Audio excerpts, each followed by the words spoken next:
I packed my stuff up. I said, I'm out. Have you ever considered divorce? You think you want to go find someone else? If you give her enough time, the woman that you want is going to show up. Love the very thing that seeks to kill you. The Bible says it's not good that man be alone. I'm just gonna die. I ain't married. The closest thing I got to a marriage is this man right here. This is my business. Keep your legs closed. Ooh, if I'm about to put a baby in somebody this week. I don't even know if I can handle this. Do you deserve a God-loving man? I need to go get me another woman. Man, do I really want to do this to my family? I was a horrible husband. I was horrible, man. All she wanted was to be loved herself, and I denied her that. It's the biggest regret of my life. Over 300 people in the live room right now. Hey, So are you serious? It's over 300 people in here right now. It's going crazy live, but this is the thing, because the comments is going insane. But we got a special lady. We're going to switch it up a little bit. Okay. And I'm going to let y'all, whoever want to volunteer to take this one, but they're like, yo, we got these three handsome men. They talking about staying down with their wives, even when they acting a fool. So my question, shout out to Nicole, dropped a $20 super chat. Come on, Nicole. She says, guys, advice for the single ladies looking for a God-centered relationship. What kind of games? Because look, y'all some husbands. She trying to get one. What can she do? What's the question again? She said, give her some advice. Some game. Give her some advice for a woman looking for a God-centered relationship. First things first. Keep your legs closed. Ooh, they ain't gonna like that one. They ain't gonna like that one. Wait a minute, bro. Go ahead. We just gonna go straight to Ron after that. Keep your legs closed, and while dating, keep your hands above the neck. Start there. Above the neck? Yes. All right, now, fellas, it's nothing going on. It's not. You don't need to have no action going on below.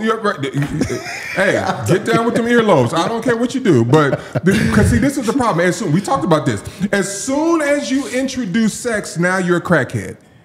Outside of marriage, inside of marriage, it's good and wonderful and healthy and helps you grow. Outside of marriage, you can't think straight. You can't make no logical decisions when he giving you that good, long, good. You can't think straight. Let's go into that. I want y'all to listen. In the description, each of these guys' Instagram profiles is in the description. Make sure to click those links. Follow these guys. Send them a message if you getting value. And right now, guys, I want you to drop a preach in the chat. Drop a preach in the chat if these guys are giving it to you. And I want to go to Rod and Chris on this. I mean, Shannon is advising the single ladies to keep it closed. Keep it closed. But I mean, is that realistic? I can tell he ain't like that. Oh, go ahead. You can go for it. Ryan don't never like that question. Ryan is always like, it's not realistic. What I heard Rob earlier, I can relate. I think this is why when you guys were saying, man, how can it's like having men like this had this conversation, because a lot of times people don't even know that you're in this space, that you're doing these things. But when Rob said, yeah, we try to do this thing right,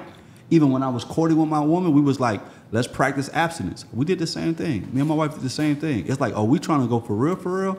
Let's not have sex, to make sure we love each other and not our bodies. Especially if you got back then, you know what I'm saying? I can't speak right now. It's not relevant now. But back at my hooping days, you know what I mean? Like physically, you could be distracted from that. You know what I mean? What you thinking is a connection, and nah. You know what I mean? Like the sex is good, and the sex got you like, now you're vulnerable, now you're jokey, now you're ready to serve because got served. You know what I'm saying? So your energy is different. But if we don't have sex, and now we just got to talk, and now I got to ask questions, now we starting to really figure out, I don't know. Whereas you need that practice of abstinence. Like even if you was in something and you was engaged, like we were. We was engaged sexually, but we was like, we want God to honor our marriage. So let's now I shot in the abstinence season. So you said keep it a buck. Keep it a buck. It was like a year and a half. I shot like 95%. I didn't shoot 100%, but we really worked. We both was committed, and that tells me something about her. You know what I'm saying? Like going back to being logical. If I'm in my 20s, it's different now. People 30s, 40s, everybody. But I'm thinking about 60 years with you. I have to think about what type of dog you ought to carry this thing out for a half a century plus with me, and sex ain't gonna be enough. Rod, you agree? But even on the flip side of that, I always get that question when women always approach me like, Rod, I want a man like you. Rod, how do I find a God-fearing man? Honestly, man, any advice I can give you is, are you a God-fearing woman? Do you deserve a God-loving man? Are you obedient to God's will? Are you obedient? Are you walking that out? Because first you got to work on yourself. Before God bless you with somebody that's on that level, are you ready for it? You know, because all of us want something, but in the reality is, are we ready for it? But if you spiritually in tune, you practicing abstinence, you walking with God, being obedient, you asking God every day to bless you with this amazing man. One thing about it, God will hear your prayers if you're actually being obedient to what he's asking of you. Because one thing about it, before he going to take 2 steps, you got to take 1. And he's not going to give you nothing you're not ready for. What they said, Nicole. He's not going to give you nothing you're not ready for. You're going to have to take that first step. You're going to have to sacrifice. What are you willing to sacrifice to get that man? Rod, look, I'm looking at Nicole's profile pic. We can study together. Okay? We can study. We can get that together, baby. I want y'all to know. We shooting shots in here tonight, and I want y'all to know if y'all want some if y'all want to hop in this conversation, send a super chat because we will be answering the super chats tonight. So y'all go ahead and keep those flowing because we want you guys involved in this conversation. My. All right, now I gotta take it another direction here, guys, because we started off the conversation talking about moments that pushed us to the edge, moments that may have pushed us to places where we literally considered leaving the marriage altogether. Yeah. Now I kind of want to talk about actually navigating that space when you really in there, really sitting in that spot. In which spot? In the spot of being on the brink. Oh, being on the brink. Okay. Being in the brink, considering going ahead and jumping ship altogether, right? Because it's probably some people right now watching this that's in that spot with the person that they're in a relationship with. And you, for example, everybody has a different way to cope with feeling this way. Everybody has, they might go to their vices. I don't know. Hopefully they go into the gym. They might be even stepping out and going to another young woman or another man. That's just what it is. And you, for example, I don't know, for people who missed it at the beginning, y'all better go back and watch this because you detailed how when you entered this place, altogether you were just fed up. Yes, sir. Because you went ahead, completely left your household. Yes, sir. You went ahead and started living with another, was you going ahead living with another woman? No, it was in a relationship. Yeah, but in a full-blown relationship, potentially looking at taking on the kids and the family. No, we was taking them on. We was talking about the conversations were all leading to, I hadn't proposed yet, but the conversation, I was still married. So, I mean, I couldn't do any of that. So, no, I had turned my back on not on my boys, but on my wife and my marriage. So it sounds like when you got pushed to that place, the first thing you thought was, I need to go get me another woman. That was your thought process in that point, in that place. Yes, because the Bible says it's not good that man be alone. No. I was trying to say, did I go searching? But of course I went searching because she didn't just fall in my lap. I had to go looking. But yeah, because I knew this wasn't it. I knew I wanted to be married and I wanted to be in a committed relationship and I wanted to be happy and build something. It just clearly was not with Shirley at the time. So yeah. To answer your question, part of your question, yes. No, I get it. And see, I can imagine, I think a lot of people feel that way. Yes. When they are feeling like you're in a relationship but still alone. Yes. You still earn that companionship. I was lonely, bro. I was hurting. I was just like, I just wanted to be loved. And I saw how my boys was being treated, how she was just loving on them and doting on them. And like you said, they could do no wrong. They could do all kind of, man. I mean, they were young then, they were kids. But it was like, and I told her, I said, if you loved me like you love them, you wouldn't have nowhere close to the problems you have with me. So I was in a very low. I wasn't just trying to be freaky and just trying to find someone. No, I invested time and effort into this, and it just didn't seem like it was going anywhere. And it was just like, oh man, I just want to be able to enjoy what this thing is supposed to be, not knowing what this thing what I was experiencing was necessary for me to enjoy what this thing became. So would you say that situation, the infidelity, actually helped you get closer to your wife? Oh my goodness, yes. Wow. In ways That is like crazy. because what God did, he used that situation to reveal that the grass is not greener on the other side. If you fertilize it and aerate it and seed it and cut it and edge it, your grass gonna be green too. And water it, your grass gonna be real green. If you do those things. So what I had done, which I didn't see, is I had stopped the very things that I did to nurture this new situation. I had stopped doing with Shirley. So it's the same word. Now, but here this new woman was like, "Oh my God, you're so amazing, you're wonderful." Whereas before Shirley was like, "Oh my God," but I had gotten so complacent. I was not bringing my best I wasn't bringing my best to me being a husband. And then what's the saying? How you do one thing is how you do everything. Do everything, right. Like I wasn't disciplined. And the one thing, like just real, like a little, like not a tangent, but a little sidebar. When she was watching me refuse to give up pornography, she saw me as an undisciplined man. Yes. And so she could not fully give herself to a man that was that undisciplined because she had been molested.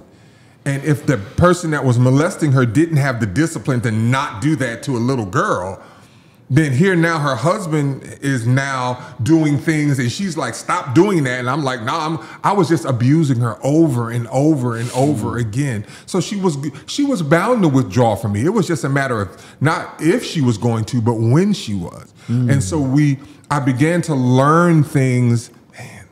Man. So strong. Wow. I was a horrible husband. I was horrible, man.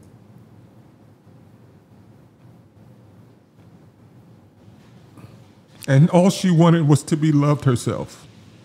And I denied her that for so many years. And it's the biggest regret of my life. But thank God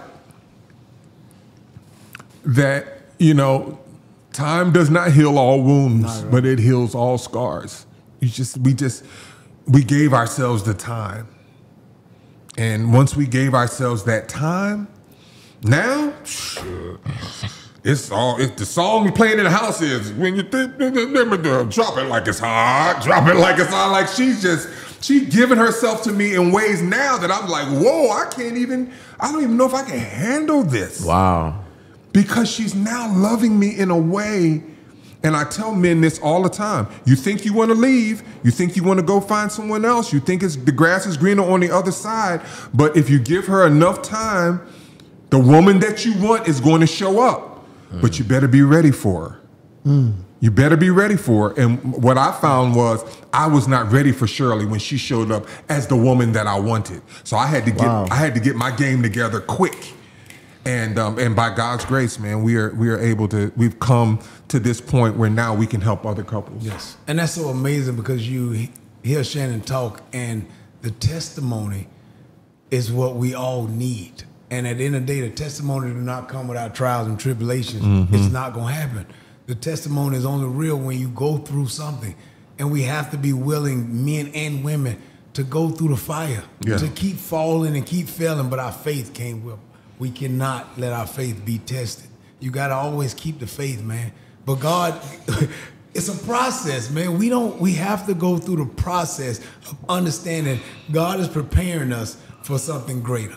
But how is he going to give us that if we're not going through the journey and being prepared? How, if I can't handle my wife now, how am I going to be able to minister to these brothers 10 years from now? How am I going to be able to love her when she's 40 and going through something else or whatever it is, or whatever blessing that he has for our marriage to be able to save other marriages and other kingdoms if we don't have a testimony to say, hey man, we went through this storm and I swear to God, we came out the other side. And the only reason we came out the other side because our faith didn't wither and we stayed in the fight.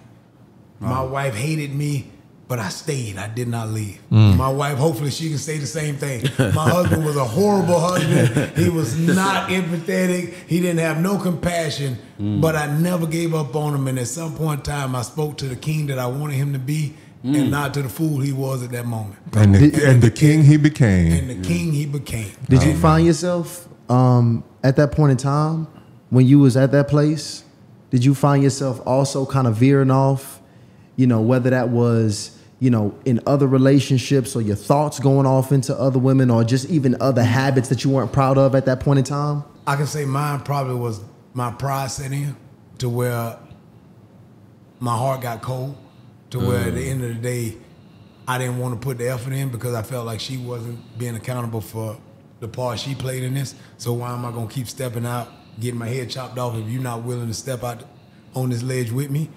But at that point in time, that's when I think I got closer to God and kept understanding, like, Rod, at the end of the day, your sacrifice. Don't worry about what she do. Give her to me. At that point in time, God, you got her. At whatever point you deal with her or you whatever happened, but I know I got to be obedient to you. And if I be obedient to you, then at the end of the day, I truly believe that you're going to save this marriage and you're going to keep us growing and we're going to be that testimony that you can use to save other marriages. That's how now I think we've reached to a point where our influence is where it's at because I always show the real. I don't never act like our marriage is crazy. I tell people all the time, my wife don't like me right now. She's not, my wife, honestly, she's not talking to me right now. Right. This is real, y'all. Right now, she's not speaking to me not one bit. And at the end of the day, I have to just be like, man, God, whatever you asking for me in this moment, I'm here for you. Whatever you need from me. If me coming to this podcast telling other brothers, man, I'm going through the same struggle you're going through with all these muscles, it don't mean nothing. they still not gonna talk to you. They still gonna put you through here. Right. No matter how many abs you got, you gonna catch that smoke all the time. Yo. So in the day, it makes I just want to talk to brothers off the ledge and be like, brother, it's okay because we all going through it. Yeah. Ladies, it's okay. My wife got me, and y'all look at me, and I swear she don't like me, so it don't matter. You just gotta speak. You just gotta speak. The grass is not greener on the other side. We all going through the same trials and tribulations. I love it, we just man. gotta stay in the fight. I love we it. gotta stay in the fight, man. I had something I wanted to share just for Nicole, man. This is awesome. And listen, before you say Nicole just joined the YouTube membership. Come on, tonight. Come on, man. Guys, we need 100 members. We got about 18 more days left. We need 100 members. You're Nicole? Join the YouTube membership. But that's why I'm because I wanted to talk to Nicole. Value, but her question, because I know you guys have a female based audience, to know when you said, are you a woman of God? Are you that? Because it's important to understand how men think. Like, and you guys can correct me if I'm wrong, but like when we put women in categories, and let's say a scale of 1 to 5, 5 being wifey, 1 being thotty. Wifey thotty, okay. And we grade you and observe you on a regular. There's nothing extra you really have to do. Like, we're always observing. I think women don't realize that's why a woman who's on social media taking advantage of it, their OnlyFans account, or they can take advantage of guys watching, right? So it's like when you're struggling to find that, remember, we're always watching, we're always ranking. The question is, how are you being perceived? How are you showing up in a way? So sometimes if you're not getting it and guys are pitching you a certain way, from a man's perspective, not from probably your heart's intent, but from a man's perspective, I don't see you like that, and maybe that's a hard conversation to have. Maybe not. I don't know her personally, but I'm just saying, I know when I saw my wife, I knew okay, she's a wifey, but I ain't ready. I'm outside. So it was like her behavior, her demeanor, especially athletes, you don't want to see nobody trying to be extra attention, laughing, hold on to your arm. I'm like, okay, anyway, I want to see somebody who moves a certain way, who acts a certain way, who talks a certain way, who's meekness, you know what I'm saying? So it's important for her, when she asked that, I just wanted to add that. Not that I don't know her whole circumstance, but just know how men think. Am I making sense? Oh yeah, for sure. Yeah.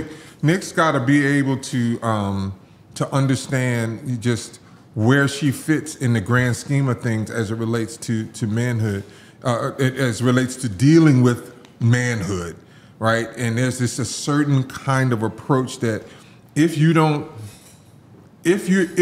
not together, if you're not right, what kind of woman are you? Then it's really very difficult to have a man identify you as something valuable potentially to him. Yeah, and let me tell you why. Because I was hood ratchet. I was Debo Slivers, basketball and one, wife beater with an afro pick in my hair. She brought this out of me.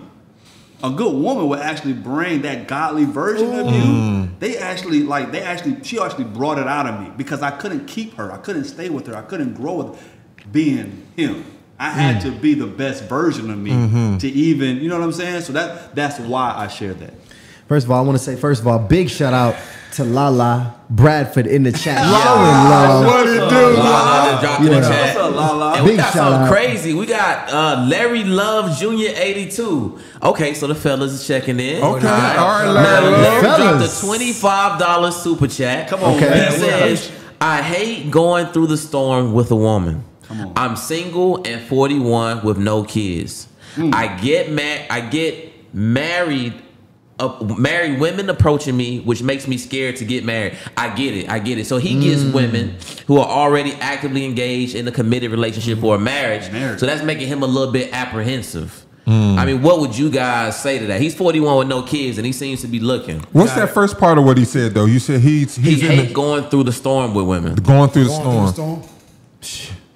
Well, I mean, you must have missed the first part of this. Right. Larry, the storm is coming. It's coming, brother. And you want the storm to come. The Bible says that our trials come to make us stronger, but nobody ever asks stronger for what. And you alluded to something, Rod, like when you were sharing, bro. You was just talking about what would come down the road. So your trials only come to make you stronger. That makes me believe that it's something coming down the road that I need to be stronger for. 100%. Life is always going to life. So when I met my wife, we had to go through the things that we went through. We had to go through the storms that we went through because we didn't know. And in 2000, and I share this often because it's a part of our story. In 2016, diagnosed with carcinoid cancer in my lung. In 2018, diagnosed with congestive heart failure. In 2020, diagnosed with prostate cancer. We didn't know that 2-year gauntlet we were going to experience that. So imagine if we had not got our reps in. Imagine if we had not experienced trials and then now, almost 2 years later from my cancer diagnosis, my mother-in-law dies. So there's these kind of storms that are just coming, that they're going to come in waves. If you ever pay attention to your map, your weather map, and if you zoom out to see more of the world, it's storms constantly coming off the west coast of Africa. Constantly. But people in Bermuda and the Bahamas and Jamaica, they don't leave because they're prepared for the storm, because they've experienced the storm. They're not running from the storms. They hitting them storms head on. So if he wants to actually move towards a solid relationship with a woman that loves him and he can love, then he can't run away from the storm. No. He has to embrace it. He has to lean in, steer into it, and ride it out. Yeah. And this fear, let me tell y'all, amongst the guys, especially the men in this culture right now, all of the talk around marriage is completely fear-based. Let me tell you all of it is fear-based. Let me tell you what that speaks to. The weakness in you. Because if you're here, we all on earth to be served, to be a servant to others. We all here to feed, to speak fruit, to speak life into others, to let others see the kingdom of God in them, to experience God through them. But as men, I don't look at any other brother until you get into this married life and you willing to sacrifice and your whole life is on serving somebody else. I don't think you ever experience what a real man is, because until you're able to only worry about those kids, your wife, always serving them, always protecting them, always sacrificing for them, then what are you doing? You self-serving. Hold on. Let me make sure I got this right, because you said some real deep just now. I think he tried to sneak that one in there. Did you just say that if a man does not achieve marriage, that he will never become a real man? To me, you won't, because at the end of the day, our job is to create family. It's not possible. Wow. What do you get? What at the end of the day, if I never got married, if I never have a wife, family, building a legacy, anything else, I'm on this earth just to serve myself, get as much happiness, gain as much materialistic thing as possible, then die. What was that of me? Wow. Would you ever go at my funeral or put a mural up of me for that? Nope. Never. Nope. You would never care about that. But a man who sacrificed his whole life, a man who served others his whole life, a man who served his family, the world, generations, helped save others and been there, those are the men that you look to. That's the legacy. And those are the men you always seek to get wisdom, understanding from, because you see the sacrifice. But a man who only want to serve himself, who are you really? I'm about to give me a goddamn wife. Rod, look, Come on, wifey. Killing it. I'm just keeping it 100. Come on, wifey. That's real. This is the best. I'm about to cuss. This is the best chat we have ever had. It's crazy. That was some great advice from all y'all, from Larry. Shout out to Julie Sakala, sent over a super chat. Shout out to Wife, who's a YouTube member, sent over a $20 super chat. Wife. And she just want to say, this is beautiful. I needed to know men were having these conversations. Shout out to WIFE. Shout out to Sheila with the super chat. She says, I really wish you guys were around 2 years, around 2 years ago before I walked away from my marriage. So we're about 2 years late on Sheila, but Sheila, shout out to you. But that next one, Sheila could go back. We're going to get you right. Sheila could go back. Hold on, wait. Lala actually asked the question. We didn't get her question before. I want to get this. She says here, advice for a high-value woman who desires a high-value man. I find myself downgrading my standards in hopes of a man elevating to my level. Can somebody give her some advice of a woman who says she is downgrading her standards? That's loaded. That's a loaded Downgrading her there. standards in hopes of a man elevating to her level. Now, here's what's interesting. You said that you was the ratchet hood rat, picking the head, you know, and one slippers, right? Probably holding your drawers, kind of dude. I had that last one. So, can we make a good argument that your wife at the time may have downgraded to you and kind of help elevate it at that point? Yeah, for sure. And I was just ambitious. I came from sharecroppers. I didn't have, when she met me, I was 18 years old. So I was green as grass. I was ambitious. I could take on the whole world. But she was 2 years older. She had already dated older guys. But I was like, I'm him. I had the confidence galore. I had one good thing: I could hoop, and I'm ambitious. Everything else came later. Everything else came later. So when we talk about value, for me, I'm sitting in a different seat. You know what I mean? Because I also can say, because of my commitment, me and my wife coached each other these past 22 years. You know what I'm saying? Like, I gave her some game on like what it's really like in the real world, because I came from that. She was a Catholic girl from a private school. You know what I mean? So she didn't really know like what the culture really is like in these streets.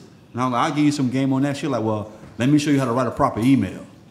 You know what I'm saying? Because I was finessing, cheating all through school. So it was like, I needed somebody to show me how to, you know what I'm saying? So like we was coaching each other that, but man, when she met me, but I had drive, I had ambition, and I'm a test of what it looks like over time, not what it looked like when I got it. So is it safe to say that a woman should be open to getting a fixer-upper or a guy who still got some rough around the edges? Let's get Rod, because I think Rod got some expertise on this, because I would say the way you and your wife's brand is branded as like the couple who has it all.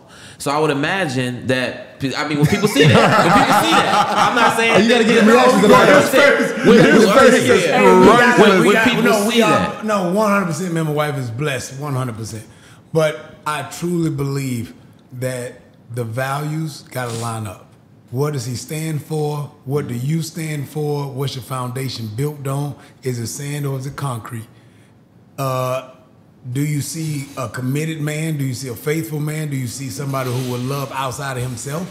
Because at the end of the day, when we talk about finances and all of that, then if he has the drive and his foundation is strong, he can be as great as you could. as you can take them. Because one thing about it, you can speak life into that. Baby, you awesome. Baby, you gonna be so amazing. You gonna achieve so much in your life. Man, a man will run through a brick wall. Come on, preach, that type of encouragement. From his wife. From his wife, spouse at the time. If you dating him, you can speak that man into a place of greatness just from the words you speak. So to me, if you got a man who's committed, love you, love God, values are set in stone, then in the day you can work with anything. Because my wife met me, I was coming out the league, but when she got with me, I was just facing the 08 crisis of the financial with the whole real estate, and I was in real estate strong. I was building 2 subdivisions on the south side of Atlanta, and I lost almost $3-4 million cash in that deal when the market crashed. So when my wife met me, I was losing houses, losing cars, foreclosing. I didn't know up from down. She caught me at my lowest moment. Wow. And she rolled with me through that. Through them 2 years of me trying to figure it out, through them 2 years of having nothing, trying to get back on top. But one thing she knew, this guy has the drive. I seen what he's been able to accomplish. I see what he, she already knew what I had. So that little moment in our life that we were just going through the fire, she knew what was going to come out the other end. And look where we at now. Because she saw that in me, even though she saw the good side too, but she saw the fall, and she was there for me to help pick it up. It was a point at that time where my baby mama at the time tried to get me for child support. I was behind like $5,000-$10,000. She just met me only a month. And when I got jammed over that, I think she said I only got $5,000 in my account, but I give it all to you. I said, Jesus Christ, where do you find a woman like that? I didn't accept it. Right. But when she was willing to offer her last to get me out of jam, I said, I'm gonna ride with this one until the I ain't gonna. First of all, brother, you was like fresh out the NFL, so it wasn't that hard. She seen the fall because at the end of the day, I was going through. You know what I'm saying? I was big into the real estate game. I'm talking about multi-million-dollar project. So when the crisis happened, I was losing everything. So that NFL ball and you seen it, you saw the penthouse leaving. You saw the 2 500s leaving. You wasn't there long, so you could have been like, no, you got too much going on at this moment. I don't want to deal with this. But she saw something great in me, and she saw what happened and what we built in our marriage and our family and the kids and our daughters we got now. Like, that's the part of the journey that a lot of people don't ever want to see. They don't never want to go through nothing to see what can come out the other side. So, okay, so I think Lala just got to make sure his values and everything line up. Just pay attention. Don't even say nothing. Just watch him. I got a question for the fellas real quick, but I'm going to say this. Guys, I'm going to go ahead and end this poll. We at 84 votes. Listen, I want y'all to share this right now so we can get over this 400 mark. But can a man be considered a real man without achieving marriage? Surprisingly, they said yeah. They said yes. They said he can be a real man without achieving marriage. How? What are you basing him off of? Not his achievements, because money. Women can get money. That's true. So if women can get a bag and a man can get a bag, what sets us apart? What is it? Think about it. If a woman can get a bag and a man can get a bag, now what makes you a man? Talk what else you got? Come on, Rod. Talk about success and monetary things. What else you got? Yo, ladies, gentlemen, listen, look, Rod has put out a challenge out there. Y'all gotta let him know if it ain't a family and marriage and stewarding over everything that comes with that, then what makes a real man? First of all, I'm about to put a baby in somebody this week. Because he gonna be trying me like that. Don't put the cart before the horse, baby. Don't put the cart before the horse. I'm not saying at some point in time, you gotta say, man, what else God has for me? You know what I'm saying? I thought I succeeded. Football, money, women. Is that it? Till I got married and saw what real sacrifice looked like. When I found out what I have to steward over and protect, this what it looks like to be a man. Because now it's just not me. My life is dependent on, these other three is dependent on me.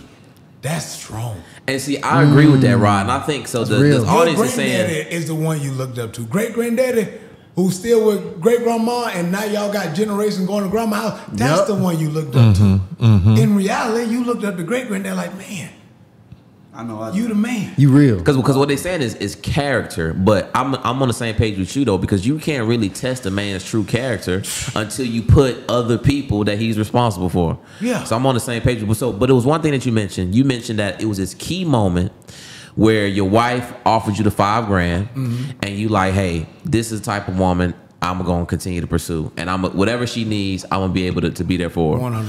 But I want to ask Crump: is there, outside of just like a big moment, is there any other key indicators that a man could evaluate to know all of that grace y'all been talking about giving y'all women? That hey, I can turn that on now. Is it a key factor? What do you mean when you say I can turn that on? Because basically, I mean, y'all detailed all of this grace that you providing your wives. But she's providing grace for me too. Okay, understood. Let's be clear. But is there a point that might come before the marriage, or do you not give yourself to a woman like that unless she's in the marriage commitment with you? My experience. I wouldn't speak in matter of fact, but I would speak in my experience. Like in the courting phase, like we was pretty much on point. Like my wife was always kind of showing me. It didn't switch until we got married. You know what I mean? A lot of my switching energy of me having challenges with her was once I got married. But prior to that, she was always like A1. Like it was she would even do stuff that I was like catch me off guard. Like, oh, everything you come into Bermuda, I pay for everything. Like whole new wardrobe for Christmas in college she bought. Like it was like stuff she did. I'm like, I didn't even know that was a thing. Like, you know what I mean? So it's like she was A1 during the courting season. But there was no spiritual attack in courting. Like, we're now a representation of God. So the attack is going to be different when you're publicly saying, this right here is what the relationship, how God is with man, is with me and my wife. We're the representation of that now. So it's going to be a different attack that I wasn't prepared for, that I wasn't used to, that I wasn't equipped at the time. That's why I had to give grace, because I had to grow. And even speaking on, we talk about the character. Okay. When you're single, you can go get any woman, find somebody to sleep with. You have no discipline. You just, flesh is winning. Lust is winning. As a married man, what happens when she don't give it to you for a month? Discipline. Ooh, what that look like? What kind of man are you then? Are you one that's going to Are you throwing them tantrums? Are you throwing a tantrum? Are you thinking outside the box, ready to go run to something else? Are you the one going to say, hey, man, during this season, God, whatever you ask for me, I'm going to sit down, and I'm going to take this, and I'm going to learn from this. And in the day, it trains your flesh, man. If you keep dying to yourself every day, all of a sudden you can I deal with men all the time because they always ask me, Rob, how you don't fall trap for, I know you in the gym, I know they coming at you, I know you get it thrown at you, how do you keep fighting off? I said, man, because I've trained myself to die to flesh, and it's not because I keep dying to the women trying me, it's because I got to keep dying to my wife when she don't want to get it. You know, before I used to probably run to pornography and be like, man, I just need to get it out just to get this off the brain. Now I learned that, man, my discipline comes from honoring God and still not running to that and just going to sleep at night in peace when I know I'm not getting the attention and the love that I feel like I deserve or want. And that's the disciplined man. That's when I say, man, we become dangerous when we discipline his brother. First of all, this brother don't even season his food, so you know this brother, he not living for the flesh. Listen. And once again, going back to that book, right? Think about this. Adam, in the Genesis story, Adam had the best friend in the world. He walked and talked with God. Mm-hmm. He had the best house in the world, crib, right? The Garden of Eden. Yeah, it was abundant. He had the best job in the world. He had to name everything, right? But still, God said, it's not good that man be alone. I think that might be better translated, this thing that I created will not be its best by itself. By far. So let me create something out of it that will complete it and then allow it to be its fullest and most complete creation. Yes. Right? And so, you know, I want to real quick go back to Lala. I want to encourage her. That's our girl. Shout out to Lala Bradford. Shout out to Lala. Right? Lala has to embrace being an incubator. Women are incubators. You plant a small seed, right? You get a whole grown baby. Anything that you plant into a woman, that you invest into a woman, she's going to give you back fully grown. And right, so if you plant disrespect, you're going to get 10 times the disrespect. 100%. But if you plant love, if you plant peace, if you plant joy, if you plant understanding, she's going to take all that in, absorb it, incubate it, and give it back to you grown. That's what happened to Rod. Mm-hmm. It's just now you got to deal with the cantankerousness. My wife is an incubator, so when I fall weak in frustration and get arguing with her, I'm gonna catch that smoke. And now she ain't talking to me for 2 weeks because I wasn't. She gonna give it back to you. She done gave it back to me. She giving it to me. Right. But in the day, I'm still learning. I'm still in this journey.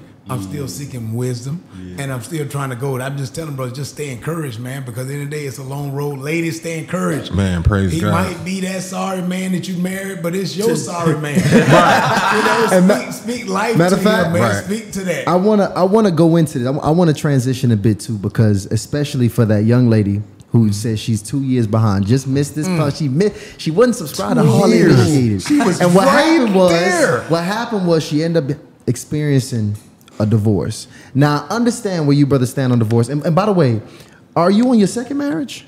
This is my second marriage. This is your second marriage. So you had a divorce the first time. Yes, ma'am. Yes, sir. I think based upon how we've been communicating, it sounds like everybody here agrees that divorce is failure. It is. It is. The absolute failure. Who is letting the devil win? Divorce is failure. So with that in mind, do you feel like you should have, could have, would have been better off as a man if you would have worked through and actually carried out that first marriage? Or do you feel like you needed to shed that first woman to get to this woman now to become your best self? No, not at all.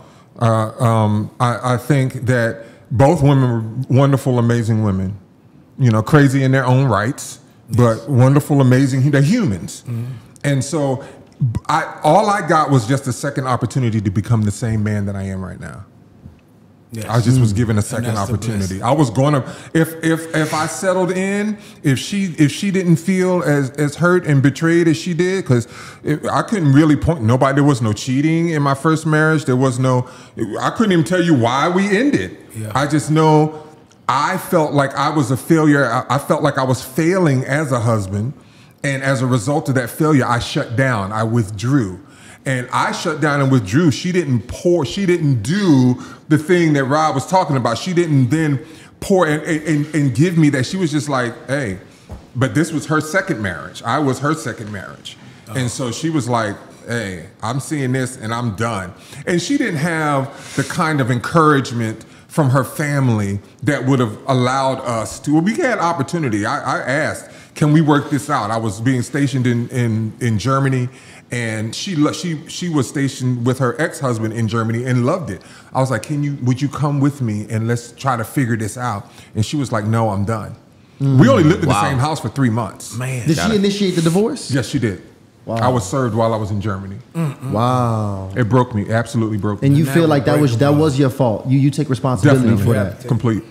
And a man should always take responsibility. If his woman files for divorce, it's always on the man. I'm just taking responsibility for the part I played. Yeah, you got to take I couldn't do nothing. I couldn't do nothing. One thing about it is, two things for sure, and I tell my wife, and I'm always online saying this, we going to stand at them pearly gates separate. We're not going to stand together. Regardless if I die first, you die first, we die together. We got to go see God by ourselves. And we got to be held accountable for whatever we did and didn't do. So when God asks you, what did you do with that husband I gave you? You got to answer that. And I got to answer for what did I do with that wife. And my job to me right now is when I get there, I need God to say, son, well done. Job well done. Well done. Wow. I put you through hell on earth. You didn't get no peace. And you stood in the gap for her. Like I sent Jesus to die for you. He died for Come on, Rod. You see what I'm saying? Come on, baby. We don't never look at it from that way. I sent him to die for you, and he went through pain on top of pain, betrayal, everything. And you did the same that I asked you to do. So come on in. That's what I'm looking at in the bigger picture. Right. Yeah. I'm not looking for right now. I'm looking for my eternal. And in the day, the only way I can do that is to obey and be diligent, man, at this point in time. And I'm not going to get it right 100%. I'm not a perfect husband. I fall short all the time. I get in my feelings. I get to argue with my wife. I get to I would get frustrated, but I'm working every day to get better and better, work on my meekness, work on my patience, work on my love. But I'm just saying that we always can just understand that we got an assignment and we can't fall short before the assignment get answered. You know what I'm saying? Before we finally figure out what God got for us. If we quit, and that's for women too, you can't keep quitting. Stand in the gap for your husband. That sorry man, you stand in the gap and you honor him even in his weakest moment, man. God might turn that man into the best thing ever. But you would never know because you're not willing to go through the fire with him and trust God. And now all of a sudden you're going to give him to another woman and she going to speak that life that you should have spoken. Right. And she's going to get all the benefits. Oh my God. She's going to get all the benefits. Shirley right now is getting all the benefits. That's the question they always ask. So that my ex would have gotten. We would have been together if you would have treated me like you treated her. No, we would have been together if you would have devoted yourself and honored me like she's honoring me. Yeah. You know, you didn't even give me a chance to get to the other side. You saw me working hard. You saw me fighting, losing battles daily, not being able to live up to what you needed me to, and you gave up on me. What happened if you would have stayed? Because in the day, what smart, wise man don't fall every other day? That's the only way you're going to get wisdom. You learn from your mistakes. That's a good point. Now, I'm not talking about cheating. I'm talking about within the marriage. Yeah. Yo, real quick, because I know Crump, bro, we going crazy right now. Crump, I want you to chime in on that. I know I can tell you got something to say, but I want to give a shout out real quick because the YouTube memberships are going insane. The family's growing. Yo, over 420 people on the live now. Shanae Randall, welcome to the squad. Joining the YouTube membership. Ali Zumba Moda 77. I hope I said that right. Welcome to the membership. And guys, listen. For $10 a month, I mean that's $120 over the year.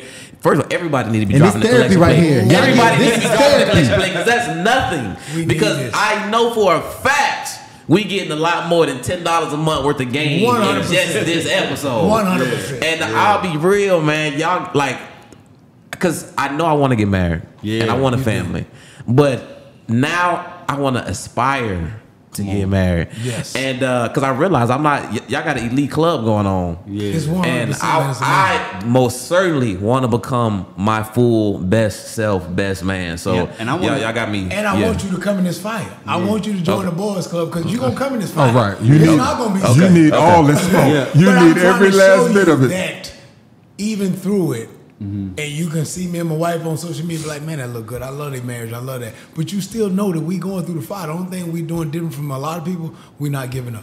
That's it. Wow. I appreciate y'all for that too. And I'm sorry, but I appreciate y'all for actually showcasing that because we don't have many great examples of marriage, of couples out here doing it the right way, making it look sexy. Marriage just don't look sexy right now. They don't. Right. In our culture right now, marriage is a very, it's a misery love company kind of thing. You know, it's like, it's something that is even like, why would you even put yourself through that? We even question the benefits and the value of it. So I appreciate y'all taking the time to showcase yourself, even with all the hell. I didn't even know all the hell that you was dealing with back there. And you don't know the half of it. And I don't know the half. With hell too with me. You see what I'm saying? Like we both are dying and sacrificing daily. Because as much as they see me and say, oh man, you got big chocolate man, oh Lord. You know what I'm saying? She want to be like, oh, he's not great as he is. This man don't care nothing about my feelings. I get on him all the time. You know, I fall short all the time. So it's like, it doesn't matter. We all gonna fall short. Your man gonna fall short. Just don't give up on him. Don't do it. Coach, what you got for me? I was just thinking about from a man's perspective of just coaching, when you, just a language piece when you talked about, man, but is it your fault? It's not your fault, but it is your responsibility. Yes. How your child behave at school, it's not my child. It's not my fault how my child, but that child's my responsibility. I'm gonna deal with that. How my wife behaves is not my fault because she got free will, but she is my responsibility. Everybody in my home, how they individually behave, they're a human being, they got free will. That's not my fault, their behavior, but they are my responsibility to make the adjustments, to address certain things, to pivot, to change. And I wanted to free you guys because I heard, it was almost like you was asking the questions in the context of, because I knew you was gonna get to a point where you'd be like, man, but marriage is not sexy. Where you was like trying to poke the bear, trying to figure out, which one of y'all just like just beat up about this is like, it's the greatest investment I ever made in my life, right? And it's important for that to be clearly understood and communicated. Yeah. And for you guys coming from a narcissistic Western Now it's culture where we look at marriage as a as a giving in, as a give up, as I'm losing. Eastern world, because I've been able to travel to over 30 countries like that. That's not, marriage is the ultimate. It's the ultimate thing of building a legacy forever. Yes. Like everything you're doing, it is to get to the point where you get married so that now my life is bigger than myself. My life is officially. And then here's the cool thing. As a man, God has literally positioned you to one point. But if you are conditioned from a Western world, you're thinking point as being in control and on top of everybody. But once you're in the spirit, you're in point as the foundation. Everybody gets to stand on me. Everybody gets to stand on me because they know I'm good ground. So when I went to South Africa and they gave me the Zulu elder gave me my name is Vusi. And Vusi in Zulu means anchor.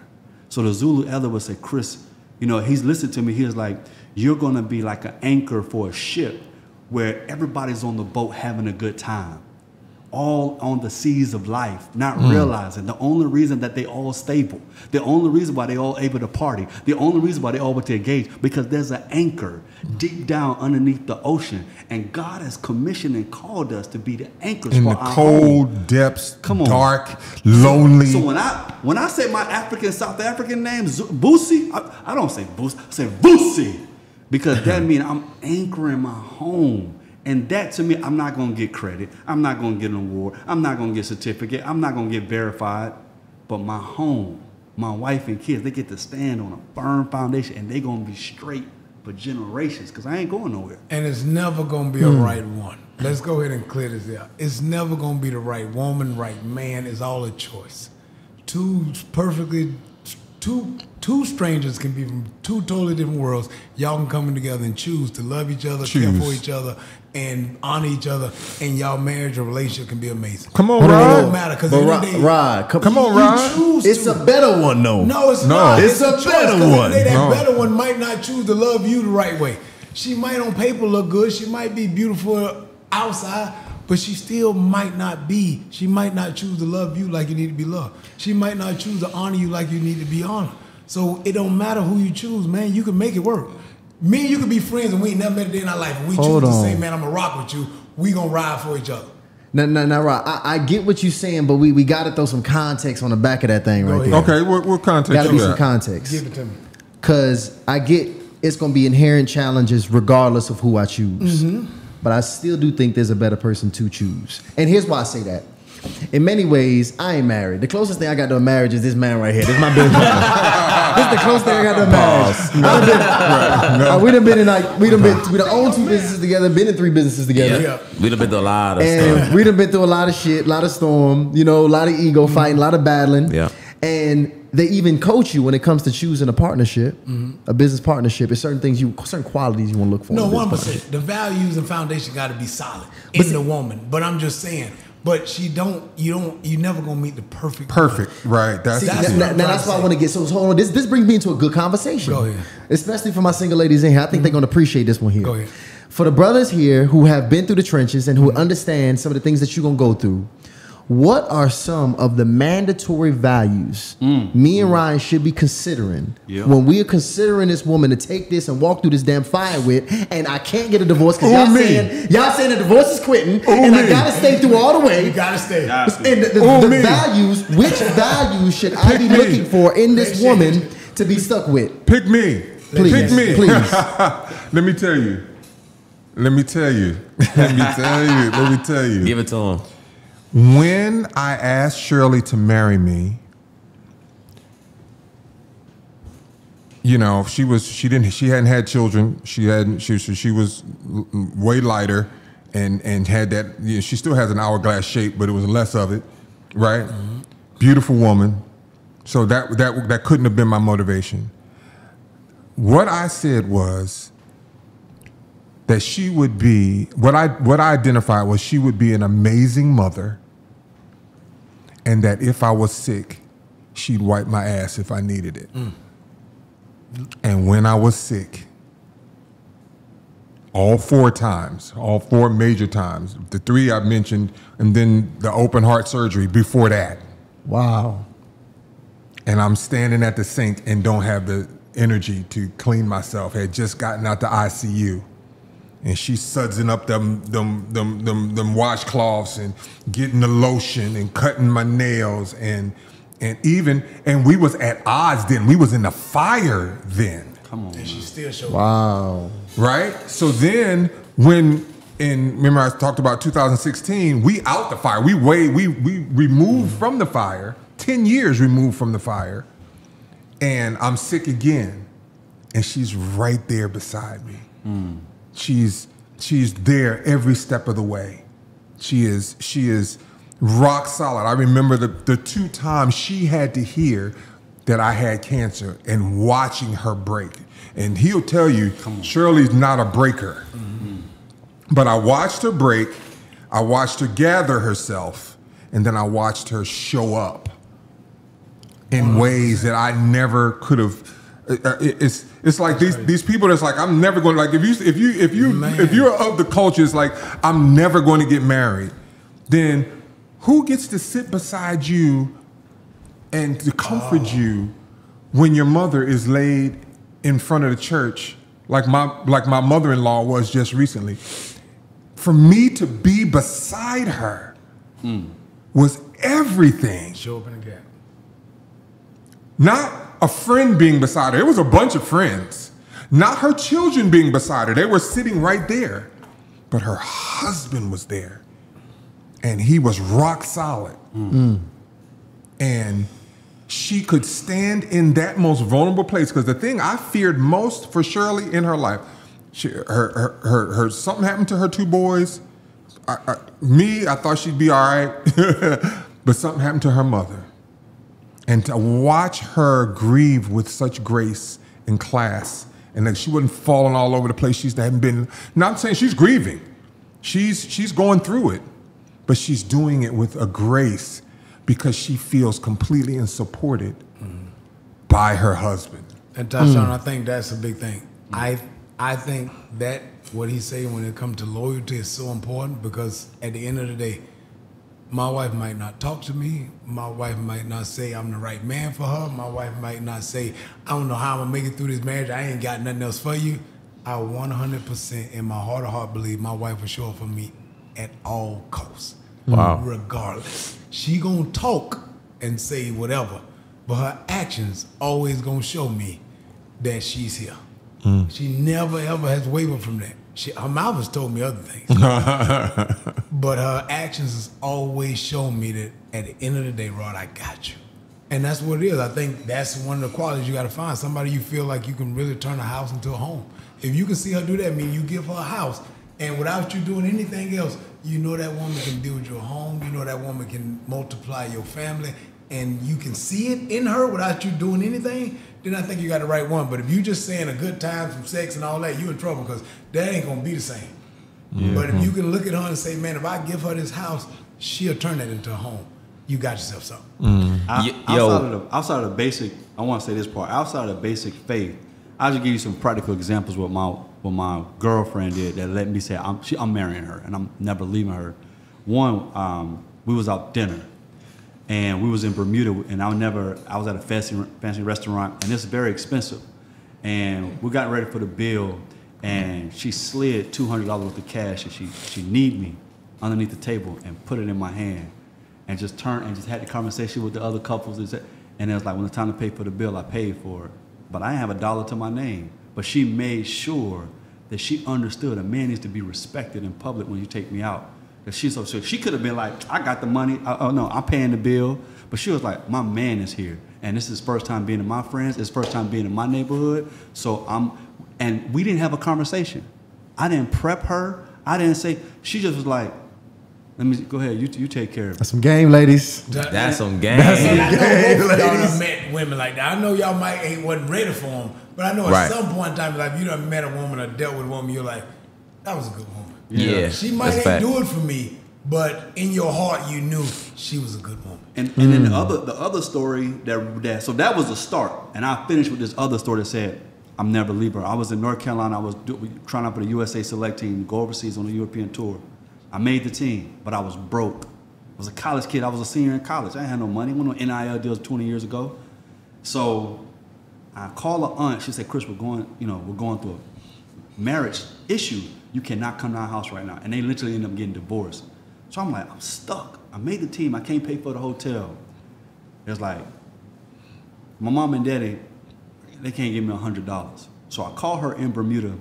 She says, I said, babe, I made the team, but I can't pay for the hotel. She's like, oh, I pay for it. I call up reception, put my card on file, and whatever room service you need, just take care of it, babe. And don't forget I did that for you. I'm used to ratchet energy. I'm used to, in my black culture is like, oh, you're gonna throw that back in my face at some point. Right. My girlfriend was never on that. Oh, babe, I got you. I made the ticket. Said, oh, Chris, before you go to Europe, you got to pay your ticket. We're leaving next week. I said, where to go? London? Yeah, London. Then we're going to Czech Republic. I said, how much the ticket to pay in a week notice to go to Europe? They were like, oh, it's $1,500. I said, I didn't even have money for the hotel. So now I ain't even considering calling my mom and daddy. I only got one person to call. Call my girl again. She said, oh, babe, I got you. Don't worry about it. I'll take care of the flight. And I'll make sure you get some spending money too. I'm watching Hurricane Katrina on the news in the hotel room, watching New Orleans people suffer, whatever. It was 2005. I remember getting on my knees. I didn't even propose yet. I got on my knees because I'm chasing my dream. I said, I would never, under any circumstances, I'm in a hotel by myself. I would never leave this woman. There's nothing I could possibly go against that I would ever leave this woman, because I've never experienced love. I never even knew there was a love like that. So what she's benefiting now, that everybody's calling me king, coach, now everybody want me to speak and talk and coach and mentor, and I'm making money. We house on the hill, we traveling the world, we're going to Bermuda. We having a good time now. It's because what she did in 05. The only reason you see in this version of Crump is because of what she committed to 04, 03, 02, and 05. That's why I'm here. So for me to get here and get brand new now, to get bougie now, to flex now, come on, man. I'm him, but I'm him because of her. Ladies, let me tell you. I'm him because of her. That's a shirt. If y'all see that's definitely a shirt, but y'all got the game. Ladies, pay his bills. All right? And you're going to find you a husband. That's the biggest thing you got to do. But no, that was real, man.